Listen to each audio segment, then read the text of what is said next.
Alright, so I'm coming up on the very beginning of the upcoming ball python breeding season where I start pairing my males and my females. And today what I'm going to do in this video is I'm actually going to go through all my females and make sure they have the proper body condition and the proper weight to pair them up with the males. And most people, I would say, pretty much the general rule of thumb is females have to be at least 1,500 grams in order to pair them up with the males. And I would say it's kind of a general rule of thumb. You can actually have a really old female that's really long and skinny and still be over 1,500 grams. Maybe it's been fasting for a while. You definitely don't want to pair up that snake if it doesn't have the right body condition. So what I'm going to do is I'm going to start pulling my snakes. We'll take a look at them, maybe get a weight on them, and see which ones we can add to the breeding schedule. Alright, so before I start with my females, I actually wanted to start with my clown females, but first I want to take a look at this guy. Look at this. This is one that I bought this year. This is a male banana Enchi clown, and look at how good he's been eating. He is super beefy, and I want to see real quick if he's over 500 grams. He is 470 grams. That is pretty impressive. So what I'm actually going to do is I'm actually going to breed this guy this year with my two clown females. Let me show you those two females. Alright, so this girl, she actually laid eggs last year, and the very next week after she laid eggs, I offered her to rat and she started eating. She's been eating every single week since she's laid eggs. She is really big and chunky. Look at how big this girl is. This is a really huge clown. She is monstrous, and I'm sure she's definitely up to weight since she she laid eggs last year. She is at 2,074 grams. That is definitely going to be a breeder this year. So here's another big clown female. This one's actually a lesser clown, and this one I actually bought last year. It's pretty much at the beginning of the season, right at the beginning of the hatchling season. Look at how big it is. This one's just over 2 years old, like 2.5 years. So this will be the very first year that I'm pairing this one up. This one is at 2,105 grams. Definitely a breeder. So I have this bumblebee that's kind of stuck in a shed, which is kind of unusual because I've been keeping on top of the humidity in the substrate, and I have a humidifier in here. So it's kind of weird she's actually stuck in the shed. This is a pastel spider called a bumblebee. It's also possible head pied and possible yellow belly. It's so yellow you really can't tell if there's yellow belly in it or not. It'll be kind of interesting. And this one actually, I gave a year off last year because it really wasn't up to size. And the year before I tried to breed it and she didn't lay eggs. And she's probably up to size. Wow, she's right on the edge. She's 1,540 grams. So this is about as, this is like the minimum requirement. But you can see her body's not really filled out and plump like the other ones. She's been a really picky eater. She's pretty much a live only ball python. And I might try to pair her up this year just because she has the age. She definitely has the size, but I'm not sure if she has the body condition because she is a picky eater. So I'm kind of on the fence with this one.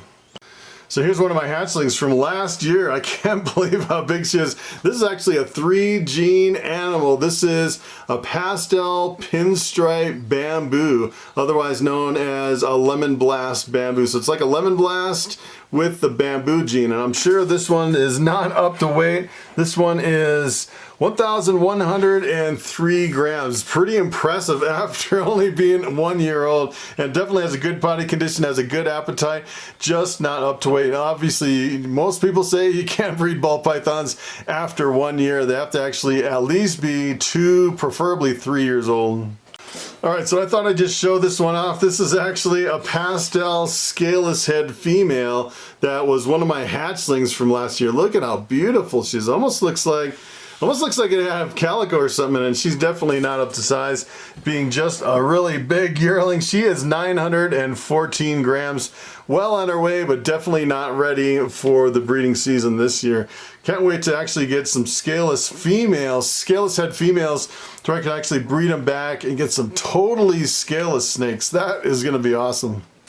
All right, so take a look at this big old girl. She laid eggs, and then she laid eggs right at the very end of the season, and it was so late in the seasons I actually gave her this year off. She didn't lay anything, and she's been eating pretty good. She'll only eat live rats, and look at the body condition and the size on this girl. And she's a really high contrast albino. No other genes, no head or anything in the mix. I'm sure she's definitely bigger than 1,500 grams. Let's take a weight on this one. She is 2,778 grams. Definitely will be breeding this year. So here's a nice big normal female. Normals are always good because you can breed something to them, and you know, actually probably what I'll breed with this one is I actually have a bamboo lesser male. It's actually a lilac, so half the babies will come out bamboo, half the babies will come out lesser. And this guy's been eating like a champ. He eats every time I throw something in the tub. Really nice big female normal, really good looking. It's a really kind of a really dark normal. It's pretty impressive, and I'm sure this one's definitely up to size. This one will definitely be a good breeder this year. Coming in at 2,457 grams. All right, so take a look at this snake. This is a female that laid eggs and didn't really come back on food. This is a big lesser female, really beautiful. I love these lessers. And the weird thing is I'm sure she's over 1,500 grams, but the way she's eating, you can almost tell that she just doesn't have the body condition. You can almost see her spine kind of sticking out right there. And I definitely would not breed this girl. I think she's probably only eaten maybe 3 or 4 rats since she's actually laid eggs. And I can almost guarantee she's over 1,500. She is, see if I can keep her in the tub here. Come on, girl. She is 2,068 grams, definitely way over the minimum of 1,500, but by the pretty much by her body condition, she's really super long and skinny. Look at how long she is. She is really long and skinny, and just the way she's been eating, I would say this one's probably gonna have the year off just because of how she looks and how she's been eating. Alright, so I have a really nice big pastel here. She's been kind of a picky feeder. I actually switched to live because I wasn't sure she was actually going to make it to the breeding season. But she is a really big snake. Look at how big she is. She's one of those ones that's kind of more long and skinny than really big and fat. If we get a weight on her, I'm sure she's way over 1,500. She's coming in at 2,659. So she's definitely going to be big enough to breed this year. So here's my pied girl. This one, I've bred her several times and she still refuses to lay any eggs. And she's pretty much a live only eater. She'll only eat live rats. I've tried just about everything else. I can't get her to eat anything else. Actually, she actually fasted for months and months and months. I was trying to do frozen thawed, and finally I went back to live rats because I didn't want her to starve. It's the only thing that she'll eat. It's kind of a crazy snake. And I think I'm going to try to breed her again this year. I might cross her with my fire pied and see if I can get some more fire pieds, or I might cross her with my coral glow 100% het pied and go for some coral glow pieds. This girl's coming in at 2,511 grams. So this snake is my problem child here. I actually bred her last year. I probably bred her a little bit too early. She's about exactly the same weight when I paired her up. She's only 2 years old. This is a pastel spider desert ghost. Really awesome snake. It's probably one of the most awesome combos, and I've yet to reproduce this girl because she just won't breed. And she's actually been off of food pretty much since I tried to pair up last year. So she's only probably in 2 or 3 rats since last year, since I tried to pair up. And she's probably, I'm sure she's over 1,500 grams here. She's kind of freaking out here. She's at 1,829 grams, so she's definitely over the 1,500, but since she's really not eating, I'm considering not pairing her up again this year. All right, so take a look at this albino, 100% het pied female, really big female. And at first glance, you'd think, yeah, that's big enough to breed, right? But actually, since she laid eggs, it was pretty much at the end of the season 1 year, and then I gave her this year off. So she's pretty much had the whole year off. And I think she only ate maybe 2 or 3 rodents in the whole year. And you can kind of see right on her spine here, this is kind of the indication of not really eating in a long time. You can see kind of, I don't know if you can see that, kind of an indentation on the spine and a little bit kind of really thin right in here. And I would say I would definitely not breed this girl this year. She's going to have her 2nd year off in a row, which is pretty crazy. And she's still coming in at 1,837 grams. So this snake is pretty interesting. This is another one that as soon as she laid eggs, she just fasted and hasn't really eaten at all this year. I'm starting to think some of these snakes, you have to give them a couple years off in a row. It's not just like every other year. And some of them lay every single year, some of them are every other year. And then this is the line of Lemon Blast that my really bright pastel came out of. So this is really super bright pastel. You can tell it's got a lot of really bright yellow in that snake. And she's coming in at 1,876 grams. Definitely won't pair her up this year. Here's another snake. This is just a regular normal ball python. I'll probably breed this one. She's been eating pretty good. She's got some pretty decent body condition and she's pretty big too. She's actually coming in at 2,103 grams. Here's another normal. This one is, I actually have a dinker project that came from this. I'm thinking there might be some arroyo in this one or something kind of unique because I got that super arroyo looking dinker project came from this one. It's a really interesting kind of a pattern and color on this. Definitely a reduced pattern. This one has been eating really good. I'm definitely going to breed her. She's coming in at 2,042 grams. This is, believe it or not, this is a pastel. Look at how faded this pastel gets. Sometimes when they're small, they're a lot brighter, and then they fade out as they get a little bit older.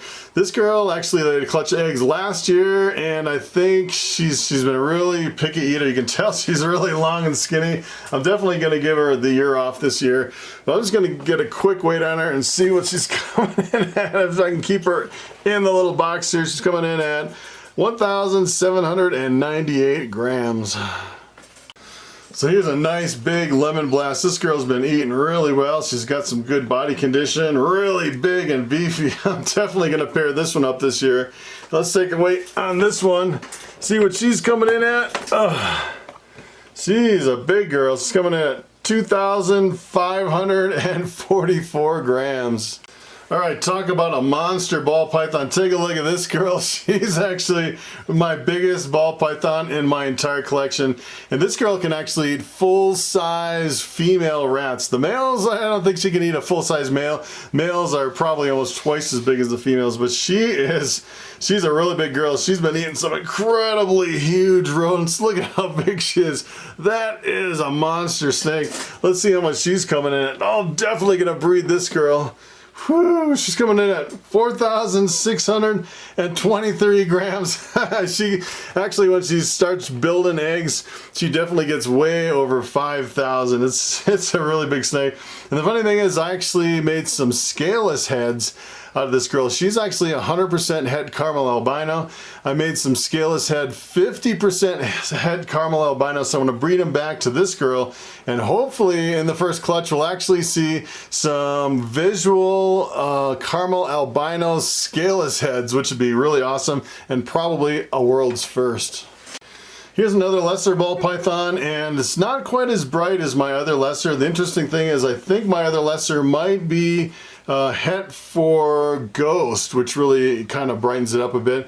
This one's definitely not as bright as the other one, and this one the funny thing is she started eating really well several months ago, and then she stopped, and she really hasn't eaten anything lately, but she's got some pretty decent body condition. I'm considering actually pairing this one up this year, and this one's coming in at 2,656 grams.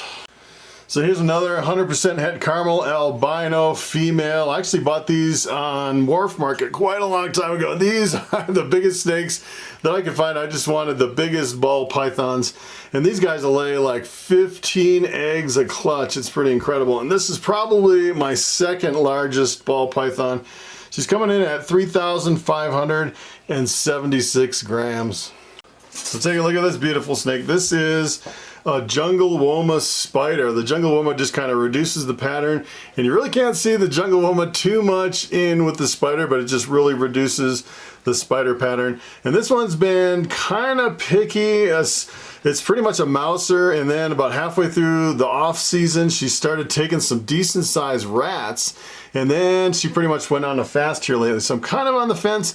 I think she has the body condition to actually lay this year. She's looking pretty good, but she's off food. She's coming in at 2,336 grams. So this girl is stuck in a pretty bad shed. This one is a pastel calico female. This is where I got all my calico bamboo stuff.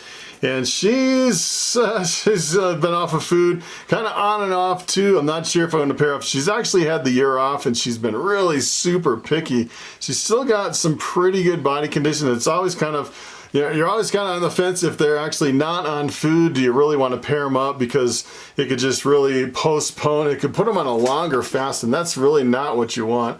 This one's coming in at 2,601 grams. All right, so here is the last snake that I'll actually show you. This is a big pinstripe female. Look at how beautiful she is. That is what a big adult pinstripe looks like. Probably one of my favorite morphs. Is just a really nice gold color of a snake. And she's been eating really good. Really surprising. She's actually super skinny at the beginning of the season and kind of fasted for a while. And then right at the end, she's really been picking up and pounding those rats, doing really well. She's coming in at 2,523 grams. All right, so it is time for the question of the day. An impressive investor asks, how do I display my snakes at the shows, and do I heat them? And that is actually a very good question. As a matter of fact, before I started selling ball pythons at the shows, I looked at a lot of displays and a lot of setups, and it seemed like nobody was using heat on their ball pythons.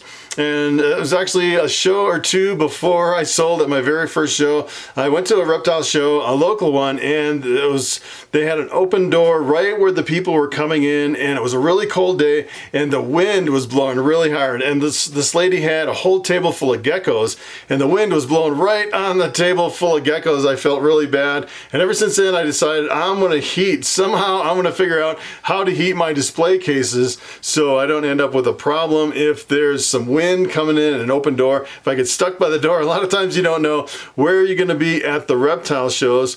And a lot of these shows say they're actually heated throughout the whole show, but they don't really keep them at 90 degrees. Is really what you really need for ball pythons. So what I did is I actually bought some heat tape from Reptile Basics. You can get it cut to size, any size, and it essentially goes over my whole cases, all three tiers. I have three different strips, one on each tier, and I plug them into a power strip, then plug the power strip into a thermostat, and then I take the probe from the thermostat and tape it right to one of the heat strips, and it keeps them nice and toasty at 90 degrees for the whole show. So that's pretty much it. Thanks for watching, and I will see you next time.